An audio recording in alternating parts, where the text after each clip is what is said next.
Well guys, I have some extremely exciting news. For those of you newer to the channel, my name is Jimmy, this is Channel CG, and we like cars, but we work on a lot of PT Cruisers, which I know is weird for most people, but that's my thing. We have an SRT4 PT Cruiser GT that is my baby, that is my project. I also have another one that has been my daily driver for a long time. It looks like we're going to be actually adding on a new project to the family, and it's not going to be another cruiser. It's something a little bit different. It's a car that I've always really liked and kind of wanted to own. So in case you guys don't know, what I do is occasionally I do these what I call flip projects, which is basically I buy a car with the mindset that I'm going to eventually resell it for a profit, and eventually my goal is to obtain a dealer's license here in my state so that I can do that more and more and grow a small dealership as a business alongside my YouTube channel. And I decided to take you guys along with the whole process, and we're starting out just me as an individual buying an occasional car, reselling it, and saving some of the money so that we can get the license here, hopefully here in 2021 is my goal. It has been many months since I sold our last flip project, which was a 2007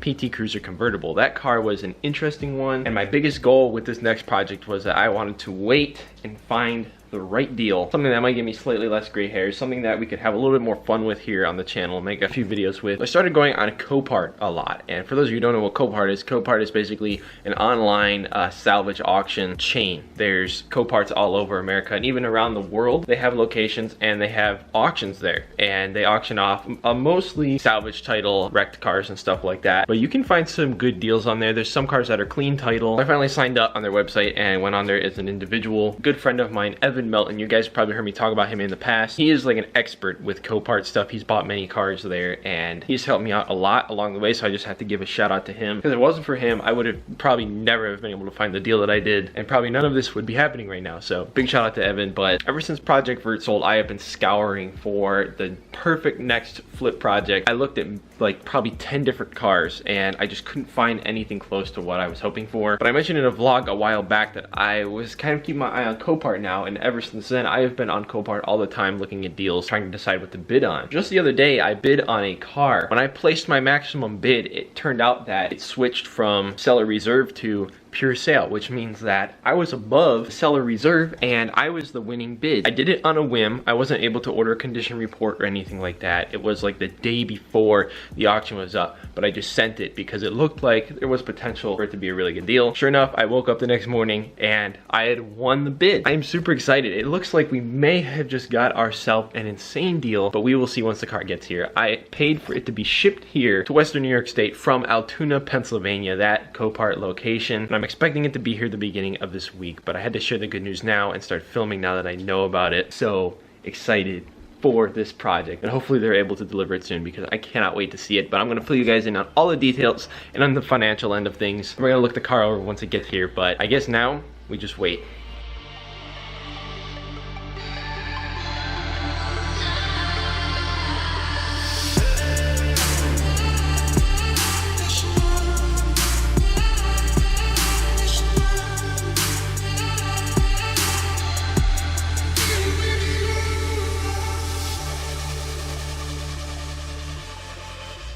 Guys, it's here. It's here. I see the truck. He's pulling up right now. This is awesome. There's the truck right there. There's the headlights. Oh my God, there she is. This is insane. You guys can't see anything, which is perfect because I want to reveal it to you guys. Here she comes. Lined up good? I can't see this side. It's not, the right side's not perfectly centered on the ramp, but I don't know. You have better judgment than me.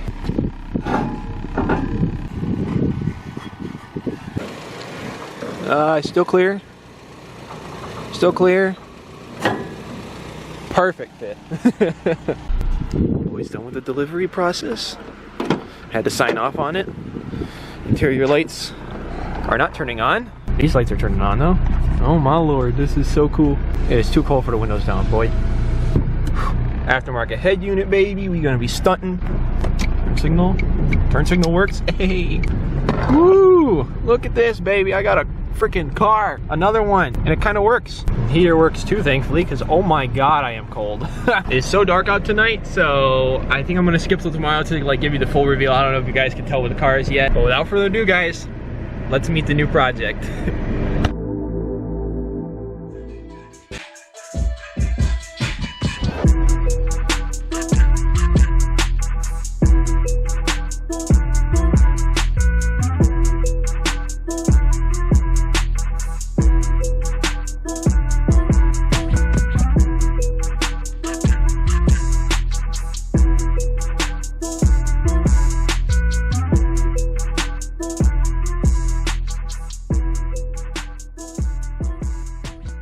Well guys, I guess I definitely have some explaining to do. For the first time in years, I bought a car that is not a PT Cruiser. It's a miracle, but it honestly feels really good. So guys, I want to introduce you to our new little side project here on the channel. This is a 2006 Ford Focus ZX3, the SE model. It's a nicer model, and it did come directly from Copart. So I won the bid on this car, like I already explained. Paid to have it shipped right here to the shop. It's been about 13 days since I won the bid, but the car is here, and I am so excited to finally have it here and to be able to look it over. So I know a lot of you guys are gonna be like, Jimmy, why the heck did you pick not only a Focus, but the ugly generation of the Focus? Well, for one thing, it's pretty obvious that I like quote unquote ugly cars, considering that I've owned many in the past. And I've always had a soft spot for this generation of Focus. And me and my family both are not strangers to Fords. My family growing up owned multiple Fords. They had Tauruses and stuff like that. You guys actually might remember I made a video on one of their old cars. It was actually my sister's back in the day, and then we actually sold it for her. I think it's been a year or two now, and she bought a Ford Escape, a new 2017 one. And my parents also own a 2017 Escape, and I'm familiar with Fords as well, and they're one of my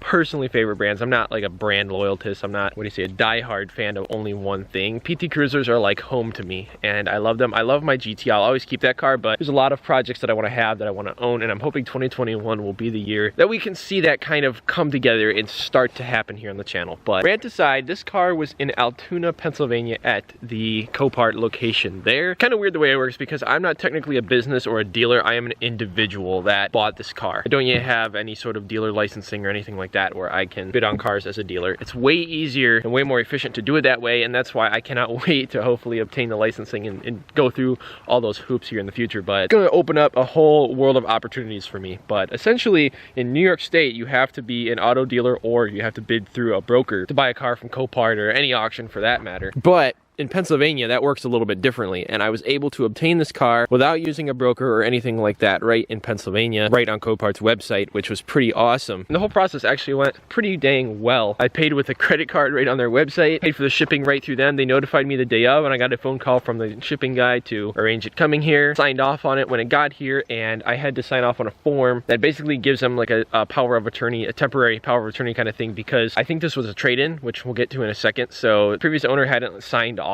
on, I believe, the bill of sale or the title, maybe both, I don't remember. So it gives them basically the power to sign it off to me so that I can go ahead and get the car registered and get the title in my name. But other than that form and getting that notarized, everything else went super simple. And if any of you guys have been thinking about, you know, getting a car through Copart, if you know what you're looking for and you're careful about it, you can get some pretty cool deals on there if you don't mind giving a car a little TLC. So in this episode, I'm gonna, you know, walk around the car a little bit, talk about it and the plan a little bit. In the next episode, we're going to be actually starting to tear the car apart and check out our issues, see what all we got ourselves into. But again, why the ugly generation? Honestly, like I said before, I've always had a soft spot for this generation of the Focus in my heart, and I always liked hatchbacks. Like I'm a huge hatchback nerd, and I always thought that the 3-door version of these, the ZX3, was so just neat and weird, and I loved it. And that's why I was super excited when I got my hands on this, especially in this color, because this is my favorite Focus color for sure. It's so weird how this is just one giant piece of glass in the back. Car is so freaking cool, but it's actually an amazing shape considering. Interior is almost immaculate. The only issue with the interior is right here, and that is easily fixable. Back seats are immaculate, like nobody's ever been back there. It needs a good detailing, obviously, and it's got a head unit in it that sucks, and I'm probably gonna get rid of it. Body-wise, it's fairly clean. Not quite as clean as I'd hoped, but still extremely good for what it is. There is one spot here where the paint has peeled and there's surface rusting. It's not like rot, but we are probably gonna fix that up. There's also a spot right here where the paint is starting to chip, and you can see it's bubbled a little. There's also a tiny bubble there, but we might be able to fix them fairly easily. We'll see. We still got some figuring out to do. There's a tiny place where the paint has chipped here, but there's no real rust going on there that I can see. There's a little bit that could be, you know, cleaned up. There's no major major rust, and most importantly, the underside of the car is extremely solid. There's minimal rust for a vehicle around here. As you guys know, cars around here are usually trash. Anything older if it's not taken care of, but you can tell that this one was taken care of. And the camera's not really picking it up because it's so dark under there, but it is extremely clean under there for a car around here. So another cool thing about this car, even though it has 150,000 miles, it is a one owner vehicle. The Carfax shows that there was only one owner from 2006 until now. It was sold through Copart through a dealer near Altoona in Pennsylvania, and I'm assuming it was a trade-in and the car just kind of sat there on the lot. I'm really excited to learn more about this car and work on something a little bit different here on the channel for a change. Of course, I know you guys are going to want to see this, so let's go ahead and pop the hood. And by the way, we are going to be taking this car for a little drive in a second. But here's the engine bay. It is disgusting and it needs to be detailed desperately, which I cannot wait to do. I'm probably going to throw all new plugs and a new valve cover gasket on it just as some maintenance, clean everything out, flush out every single fluid in this dang car, change out all the filters and everything, and make sure she is 100%. Thankfully, the coolant looks to be in really good shape. The orange stuff is still orange and there's no gunk or anything weird looking in there as far as I can tell, which is always a very good sign. See, the oil is pretty dang clean, nothing weird looking in there just from looking at the dipstick. We'll be able to tell more when we actually change it. Trans fluid looks pretty dang clean, so we'll obviously have to check the level and make sure that's good to go. We have a lot of just checking that we need to do. I cannot wait to do that in the next episode. But essentially the way this went down was I found this car on Copart the day before the auction date ended, and it was definitely a risk that I had to take because it was literally the day before. The auction ended the morning after I was looking at the car. You can order a condition report through Copart, which basically you pay a little bit and they will have somebody go out and send you videos of the car running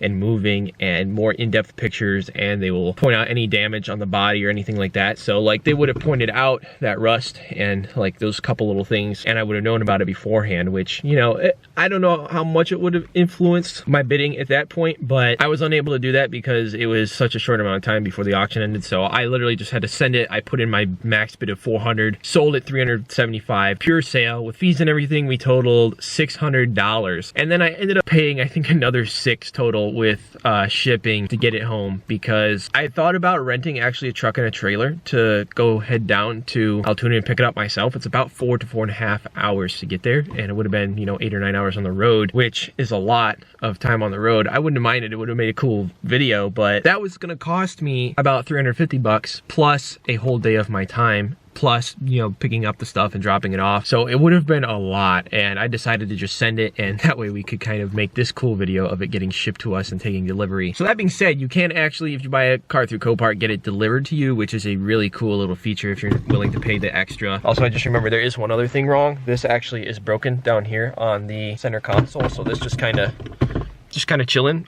We might be able to replace just that part, I don't know, but they put the keys on these giant zip ties and just throw them over the steering wheel, which is kind of cool. Also the keys, I've seen this happen so many times before. I actually have had this issue with some of the keys here. I think the Durango key actually was, both of the keys were broke just like this. Basically you can see the little place where you would put the key ring is completely broken off, and they basically taped it to this little leather keychain thing and called it a day. But I already ordered new little rubber jackets for the keys because that is going to drive me insane. So without further ado, let's go ahead and fire this thing up.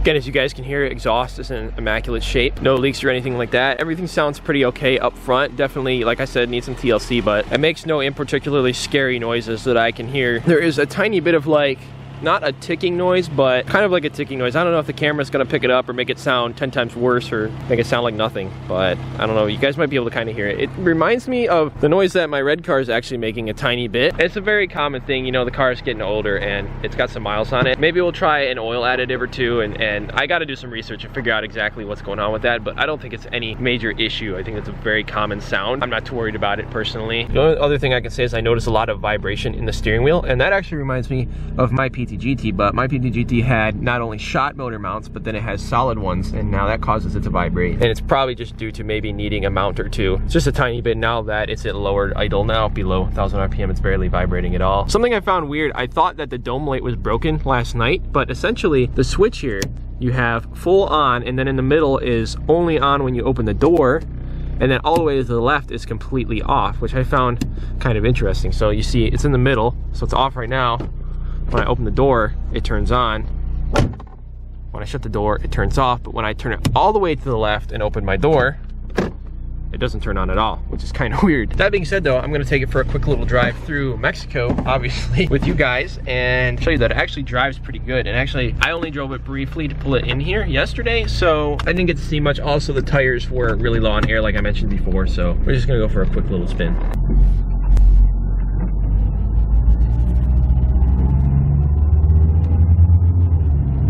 Yeah, it sounds really good though.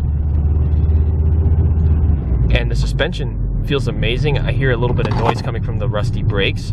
When I hit them, it changes, but I hear little to no noise at all. Yeah, those brakes sound horrible though. This keeps rattling back and forth and driving me crazy. I don't know what that is, but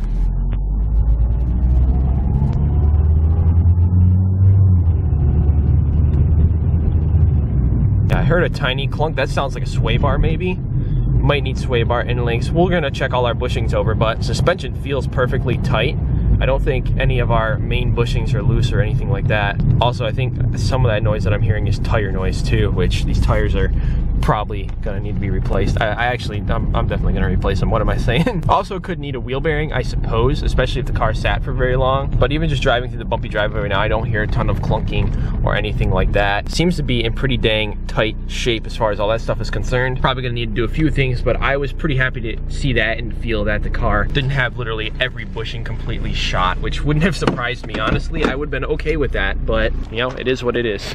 So far we're completely in the car, shipped here for $1,200. If I only count the price of the car itself, we're only in about $600, which is pretty incredible. Just to make this interesting and also to stay financially stable and to make sure that we stay on target, I have a total budget of about $1,600 for this project. I'm willing to go as much as $2,000 if I have to, depending on what all we come across, what all needs to be taken care of. And we have about a month now to get the car completely completed and ready 100% to be sold. The reason I say that is because I know I'm gonna have to wait for the title to get shipped here, and then I'm gonna have to go to the DMV and then wait for that to come from Albany, which is going to take a while. That usually just coming from Albany takes 3 weeks to a month. Nowadays, it probably takes even longer, and then I have to wait for the stuff to get here so I can even do that. So it's gonna be at least a month before I get all my documentation here and I can even think about selling the car. So that gives us plenty of time to get all of this taken care of, figure everything out, and make a few really cool videos with this car, which I'm so excited for. This has been in the works for a long time. Pretty much ever since we sold Project Vert, I have been searching and searching for the perfect little side project here for the channel. And then thanks to my friend Evan Melton, I ended up doing more with Copart and kind of checking that out more, and I finally decided to go through them. And then I finally found this deal and kind of sent it. It all just happened so quickly, even though I had been waiting and contemplating for months. This just kind of fell into my lap, I guess. Something I just realized is that it has fog lights. Let's see if we can turn them on. How do I? Oh, you pull out on it. Ooh, yo, that's cool. Oh, it's got one fog light bulb out. We got to put all new bulbs. I'm thinking about getting new LEDs for this, and also new headlight lenses, because these ones are really faded and just crappy looking. Also, these wheels are really small. They're 15-inch wheels, 4-lug bolt pattern. They have a 195/60 tire on them, which is crazy. Those are pretty small. I should probably find new ones for really cheap, honestly. This whole car is really small. It's a little tiny booger. It's quite small even compared to the Cruisers. I need to park one of them next to it just so you guys can kind of see. It's a tiny little car. It's a cute little car too. I ain't afraid to admit it. I still think they're cool. And honestly, I thought about what if like I really started to like this car and it ended up being really nice and I like wanted to keep it around. I could trade it for the daily and sell that car and use this as my new daily build, and we could like actually mod it. Coilovers, you know, wheels, all that kind of fun stuff. I don't know if this will be the car for that though, as much as I think it's cool, even though I bought it as a flip project. You know, depending on how much I end up enjoying it and enjoying this platform, maybe we could find a 5-door hatch SVT Focus with the 5-speed from this generation and do a really cool build on it someday. I don't know. I'm just getting ideas here, but again, let me know what you guys all think down in the comments. I know that a lot of you guys are probably going to give me some crap for not only buying this generation of Focus, but you know, just this car in general. But I don't care. I like weird little cars like this, and I feel like this would be the perfect little project and something a little bit different here on the channel. So just like the Cruisers, guys, give me a chance to change you guys' mind on these things. Maybe, just maybe, I can show you guys the good sides of them and you guys will like them a little bit more. I'm not saying you have to love it. Everybody's got a different style, but doesn't mean you can't appreciate something different.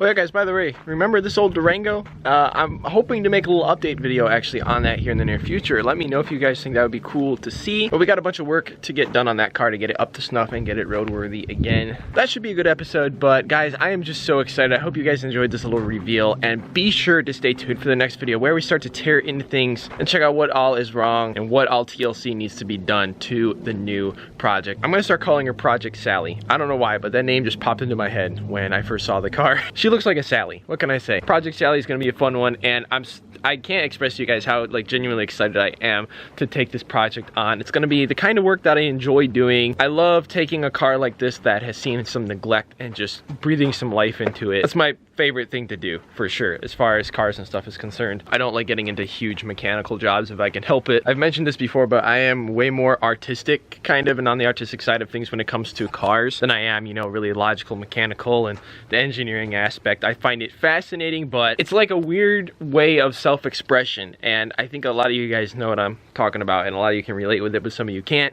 That's okay, but at the end of the day, we're here just having fun with cars, and as long as that's what I'm doing here, that's all that matters. And as long as we can all just enjoy hanging out in the shop and doing car things, and not just in the shop, but car things in general, you know, I feel like I have accomplished my goal at the end of the day. So again, hit the thumbs up button if you are excited for this project. Please, please, please, and also comment below. Let me know what you think about this one. I'm super excited for it. I know some people, like I said, I know some people are probably gonna give me some crap, but I think this will still be a neat little project. I hope you guys stick around and enjoy it. And stay tuned for the next video, because that is gonna be a very interesting one. It should be out in the next few days. So turn on those notifications if you haven't already. Hit the subscribe button if you haven't already too. And don't worry guys, we got plenty to do on our other projects, and you're going to be seeing them just as much. We've got a lot of work to do, guys. So again, thank you so much for watching. I love you all. Thank you so much for the support.